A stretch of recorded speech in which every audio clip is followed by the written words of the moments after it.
I move that, Mr. Chairman, I move that S 2975, the Pipeline Safety Act of 2025 as amended by Cruz, Cantwell, Young, Peters, substitute, as modified, as amended by Thune 1, as modified, be favorably reported. Is there a second? Second. Is there any discussion?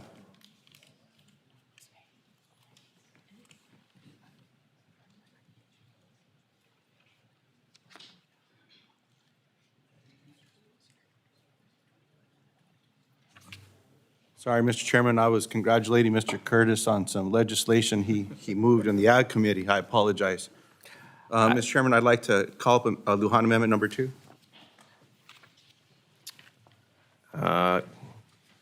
Proceed.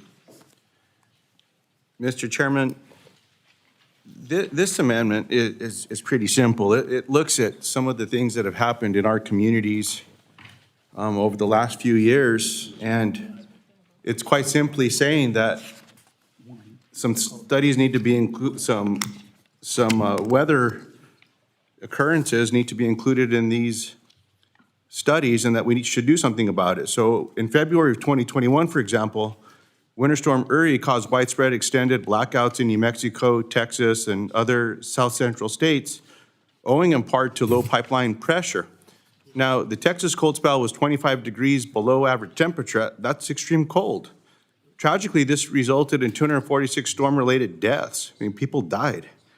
Similar circumstances repeated in December 22 in New York City due to Winter Storm Elliott. Now, during and after Winter Storm Elliott, natural gas failures caused dangerously low pipeline pressures, which extinguished pilot lights in homes and jeopardized gas services for millions in eastern New Mexico. And following the storm, safety was compromised as gas companies faced a major effort to restore service by manually relighting pilot lights for affected customers. So ensuring that these storms are a part of the study would help understanding how extreme weather poses a risk to the integrity and normal operations of natural gas pipeline facilities, which I would argue is critical to protecting public safety. Furthermore, we want to avoid these circumstances from happening again, not just deliver another study to Congress. And so the amendment not only includes these specific storms in this study, but if you look at the final paragraph in the amendment, it says, if the study shows that something's got to be done with extreme cold, extreme heat, that we know has led to outages, then Congress has to do something. And I don't know why this would be controversial for anyone. I'm surprised this one wasn't just accepted. There's no rhyme or reason why this would just be excluded from the definition in Stafford Act, which when you read it, it doesn't say anything about these particular storms. It goes on to say snowstorms or drought, but that's not what happened with these ones. This wasn't a snowstorm or a drought that was related to heat. It was just extreme cold. And those of us that live in really cold places, you all know what extreme cold is. That's above normal. I'm not talking about when it gets chilly outside. I'm talking about when everything stops working. And there's no rhyme or reason why when we're making investments and especially working with these industries that we all depend on to stay warm or cool or save people's lives, that they shouldn't be included. So the amendment's that simple, Mr. Chairman, and I would ask for my colleagues to consider supporting this. I'd be happy to work with anyone on it to make sure that it works for all of our states and that we're able to get something good done. Urge a yes vote. Thank you, Senator Luján. I want to clarify, the amendment you called up is Luján 2 as modified. Is that correct? That's correct, sir. Luján 2 as modified. Thank you for that correction, Mr. Chairman. Yeah. All right, so I've been having a vigorous discussion with my staff who have all these talking points on why I should oppose your amendment.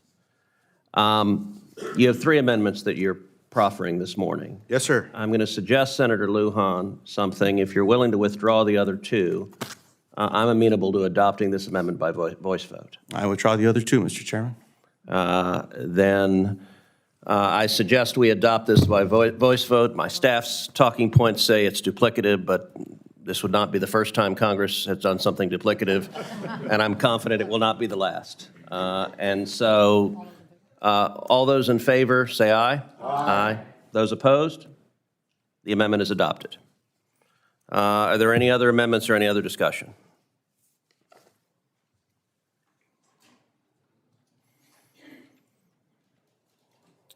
Okay, if there's no further discussion, the question is on Senator Cantwell's motion. All those in favor say aye. Aye. All those opposed say no. The motion is agreed to, and the bill is ordered to be reported favorably.